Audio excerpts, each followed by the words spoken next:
আজ আমি তোমাদের সঙ্গে শেয়ার করতে চলেছি বেগুন আলু দিয়ে পমফ্রেট মাছের ঝোল। তো তোমাদের সঙ্গে একটু শেয়ার করতে খুব ইচ্ছা করলো, আজ বাড়িতে নিয়ে এসেছিলো যেহেতু পমফ্রেট মাছ, ভাবলাম তোমাদের সঙ্গে একটুখানি শেয়ার করি। তো তোমরা যদি আমার চ্যানেলটিতে নতুন হয়ে থাকো, সবার প্রথমে তোমাদেরকে বলবো আমার চ্যানেলটিকে সাবস্ক্রাইব করে অল নোটিফিকেশনটাকে অন করে রেখো, তাহলে আমার ভিডিওগুলো আপলোড হওয়ার সাথে সাথে তোমাদের ফোনে পৌঁছে যাবে আর তোমরা দেখতে পারবে। তো চলো, আমি কড়া বসিয়ে দিয়েছি, কড়াইয়ের মধ্যে তেল গরম হয়ে গেছে। এইবার আমি মাছগুলোতে ভালো করে নুন হলুদটাকে মাখিয়ে নিলাম। ততক্ষণে মাছটা কড়াই দিতে দিতে তোমাদেরকে আমি ইন্ট্রোটা দিয়ে নিই।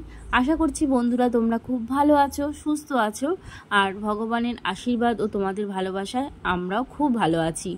তো বন্ধুরা, এই আঁশবিহীন মাছগুলো না তেলে ফেললে কিন্তু খুব ফটাস ফটাস করে ফোটে, জানো তো। আর আমার প্রচণ্ড ভয় লাগে, কারণ আমি এমনিতেই কালো, আর তার মধ্যে যদি আবার তেলে ছিটে লেগে আরও কালো হয়ে যায়, বলো তো কীভাবে আমি রাস্তাঘাটে তখন বেরোবো।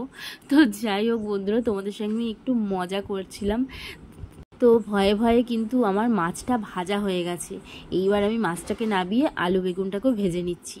একটুখানি গ্যাসটাকেও সিমে করে দিলাম, আলাদা আলাদা করে ভাজতে অনেক সময় লাগবে, তাই একসাথেই ভেজে নিচ্ছি। দিয়ে ওদিকে ভাজাটা হতে হতে না আমি একটা মশলা বেটে নেব।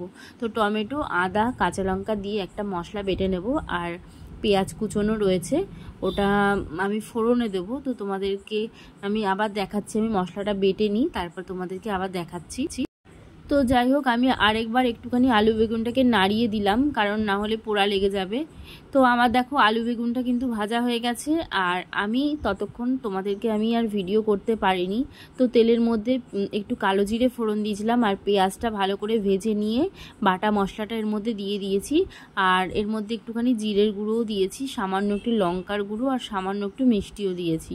দিয়ে এবার ভালো করে মশলাটাকে কষিয়ে নিলাম, যতক্ষণ না মশলাটা দিয়ে তেলটা বেরিয়ে আসতো। তারপরে আলু বেগুনটা দিয়ে দিয়েছি, আর বেগুনটা যাতে ঘেটে না যায় তার জন্য আস্তে আস্তে করে নেড়ে দিচ্ছি। তো একদম আলতো আলতো করে নাড়ছি, নাহলে বেগুনটা না ঘেটে গেলে একদম তরকারিটা খেতে ভালো লাগবে না। তারপরে যেই আমার মশলাটা কষানো হয়ে গেল ভালো করে আলুটা দিয়ে, তারপরে আমি ওর মধ্যে দিয়ে দিলাম জল। তো এবার টকবক করে ফুটতে লাগলো, তারপর দিয়ে দিচ্ছি এবার মাছগুলো এর মধ্যে। চলো এবার ঝোলটা ফুটুক, ফুটে গেলে পরেই তারপর তোমাদের সঙ্গে আবার শেয়ার করছি আমি। তো বন্ধুরা, আজ আমি তোমাদের সঙ্গে এইটুকুই আমার ভিডিওটা শেয়ার করলাম। যদি তোমাদের কারোর ভালো লেগে থাকে প্লিজ একটা লাইক করতে একদম ভুল করো না, আর তোমাদের কেমন লাগলো অবশ্যই সেটা কমেন্টে জানিও। এই যে আমার রান্না রেডি, তো তোমরা কি খেতে চাও? তাহলে চলে এসো, গরম গরম ভাত দিয়ে। চলো টাটা।